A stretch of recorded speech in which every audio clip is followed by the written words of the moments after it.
अगर अभी तक आपने द वॉइस को सब्सक्राइब नहीं किया है तो प्लीज़ अभी सब्सक्राइब करें।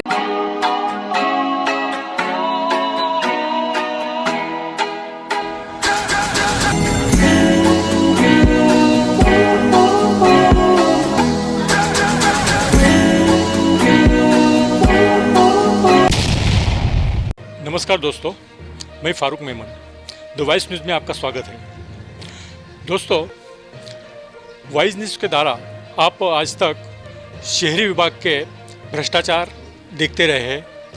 हमने कई भ्रष्टाचार इस तरह के उजागर किए हैं। आज हम आपको ग्रामीण क्षेत्र में ले जा रहे हैं।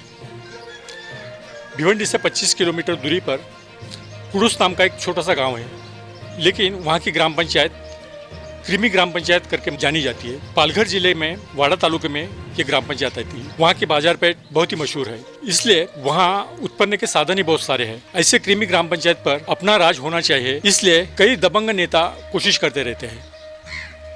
ऐसे एक दबंग नेता ने ग्राम पंचायत के ऊपर अपना कब्जा जमा के रखा है और वो किस तरह से भ्रष्टाचार करते हैं ये हम आपके सामने लाने वाले हैं। इस ग्राम पंचायत के हद में एक इंटरनेशनल कंपनी है, Coca Cola company. International company का एक रिजर्व फंड होता है गांव के विकास के लिए।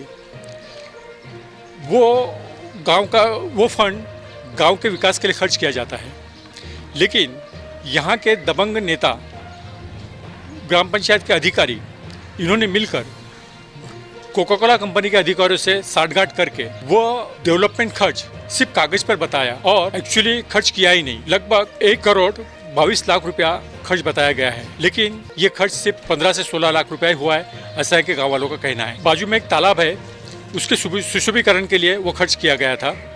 हम आपको उस तालाब पे ले चलते हैं। दोस्तों, यह है कुडूस गांव का तालाब, जिसको निर्माण 2014 में किया गया था। ये गणेश घाट करके जाना जाता है। यहाँ पर गणेश विसर्जन होता है हर साल और लोग इस पानी का इस्तेमाल कपड़े धोने के लिए या अन्य काम के लिए करते हैं। इसका नूतनीकरण करने के लिए कोका कोला कंपनी ने फंड दिया। कोका कोला कंपनी ने वो फंड यहाँ इस तालाब के नूतनीकरण के लिए इस्तेमाल किया, 2,08,00,000। अब देखिए इस तालाब का नूतनीकरण क्या हुआ है। 2014 में ये तालाब बना हुआ था। इसमें से सिर्फ मिट्टी निकाली गई है, जिसका ढीक वहाँ पे लगा हुआ है, जो मिट्टी निकली हुई है। बस इतना ही काम हुआ है। यहाँ पर 2-3 बेंच लगाए गए हैं, जो सीमेंट के बेंच है। यहाँ पे एक बेंच लगा हुआ है और पीछे 3 बेंच आगे लगे हुए हैं, लेकिन कागज़ पे 10 बेंच बताए गए हैं। आप जानते हैं इस बेंच की एक्चुअली कीमत है लगभग 1,600 या 1,700 1,800 रुपये तक की है। अच्छे कंपनी के रहे तो 2,200 रुपये में मिल जाते हैं, ये हम सब जानते हैं। ये अच्छे कंपनी का नहीं है, ये बेंच देख के हमें पता चलता है। लेकिन इस एक बेंच की कीमत इन्होंने 14,000 रुपये बताई गई है और ऐसे 10 बेंच बताए गए हैं, जबकि एक्चुअली यहाँ पर सिर्फ 4 ही बेंच लगे हुए हैं। तो दोस्तों, ये एक छोटा सा भ्रष्टाचार है, लेकिन इसको कितना बड़ा रूप दिया गया है। इसी तरह से लगभग यहाँ के लोगों का कहना है कि रास्ता बनाना और ये नूतनीकरण, इस पर तकरीबन 15 से 16 लाख रुपया खर्च हुआ होगा, लेकिन कागज़ पर ये बताया गया है 2,08,00,000 रुपया। हमारे साथ में भूतपूर्व सरपंच श्री मिलन चौधरी है। देखिए इस भ्रष्टाचार के बारे में वो क्या कहते हैं। ह्या जिल्ह्यामधील नव्हे तर महाराष्ट्रातील आर्थिक दृष्टीने हातावर मोजण्या एवढ्या ग्रामपंचायतपैकी एक ग्रामपंचायत, या ग्रामपंचायतमध्ये गेल्या 5 वर्षामध्ये जो भ्रष्टाचार झाला आहे, तो भ्रष्टाचार एवढा मोठ्या प्रमाणामध्ये, एवढ्या करोड रुपयामध्ये, आणि ह्या संदर्भातली आम्ही माहिती गेली 1 वर्ष ग्रामपंचायतीकडे मागतो आहे, माहिती अधिकाऱ्यांना दिली जात नाही। त्यानंतर ह्या आता ज्या आपण उभ्या असलेल्या तळ्यावर ग्रामपंचायतच्या मालकीच्या ह्या तळ्यामध्ये कोकाकोलाच्या माध्यमातून CSR फंडातून 2,08,00,000 रुपये खर्च केला गेला आहे, परंतु प्रत्यक्षामध्ये फक्त इथे 16 लाख रुपये खर्च केला गेला आहे। 16 लाखाच्या वर इथे खर्च झालेला नाही। 1,92,00,000 हा भ्रष्टाचारामध्ये पैसा गेलेला आहे आणि यासाठी कोकाकोलाची मॅनेजमेंट आणि ग्रामपंचायतचे पदाधिकारी अधिकारी हे सगळे जबाबदार आहेत। आम्ही गेल्या 1 वर्षापासून या संदर्भात माहिती मागतोय, माहिती दिली जात नाही आहे, म्हणून आम्ही काल 23 तारखेपासून ग्रामपंचायतच्या समोर बेमुदत उपोषणासाठी बसलो होतो, साखळी उपोषणाला. आज जिल्हा परिषदेच्या अध्यक्ष श्रीमती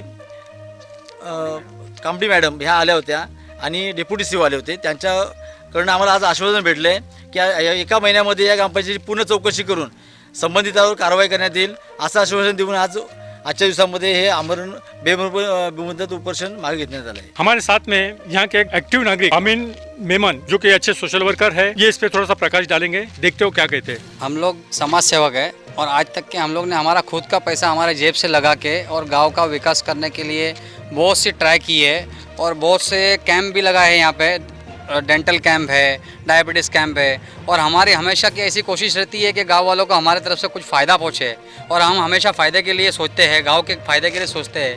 लेकिन यहाँ पे जो अभी हमारे दोस्त जो मिलिंद जी चौधरी जो है, इनके साथ में हम जुड़ने के बाद में हमको पता चला कि जो अपने गांव के विकास के लिए जो CRS फंड जो है, वो जो गांव के विकास के लिए अगर 2 करोड़ 8 लाख रुपए का अगर इस्तेमाल होता तो गांव की सुधार, गांव आज की तरह में चांद की तरह चमकता 2 करोड़ 8 लाख रुपए के अंदर में. लेकिन ये 2 करोड़ 8 लाख रुपए खाली पेपर पे दिखाए गए हैं. लेकिन यहाँ पे अगर रियल में अगर देखो तो सिर्फ अगर हम लोग ने ग्राम सेवक जो है उसके पास से हमारे पास में रिकॉर्डिंग मौजूद है. उन्होंने खुद ने कहा कि सिर्फ 15 से 16 लाख रुपए का इसके अंदर में खर्च हुआ है, आपको बोलता हूँ, समझे कि नहीं. और बाकी का जो पैसा टोटल जो है एक ग्राम पंचायत के अधिकारी और कोको कोला के जो मैनेजमेंट जो है उन्होंने इसको गड़प कर लिया है. और आपको तो कोई यानी हर चीज़ के विकास के अंदर में बाधा लाई हमारे कुडूस के विकास के अंदर में. तो इसके लिए जो अभी फारूक मेमन साहब यहाँ पे आए हुए हैं, हम लोग उपोषण के लिए बैठे हुए थे, साखली उपोषण के लिए. लेकिन कामड़ी मैडम जो जिला परिषद की अध्यक्ष है वो आज आके हमारे से उन्होंने आश्वासन दिया है. और BDO साहब जो सोन टक्के साहब जो है उन्होंने भी हमारे को आश्वासन दिया है कि आपने जो ये भ्रष्टाचार जो खोलने के लिए आपने हमारे को जो बताया है, जो पूरे पेपर्स आपने जो हमारे सामने जो माहिती का अधिकार डाला है, वो सारे पेपर्स आपको मिलेंगे और जो दोषी रहेगा उसके ऊपर में कार्रवाई की जाएगी. ये ऐसे हमारे को उन्होंने आपको तो आश्वासन देके गए. तो दोस्तों, ये इस तरह के यहाँ के नौजवान लोगों ने ग्राम पंचायत का भ्रष्टाचार उजागर किया है.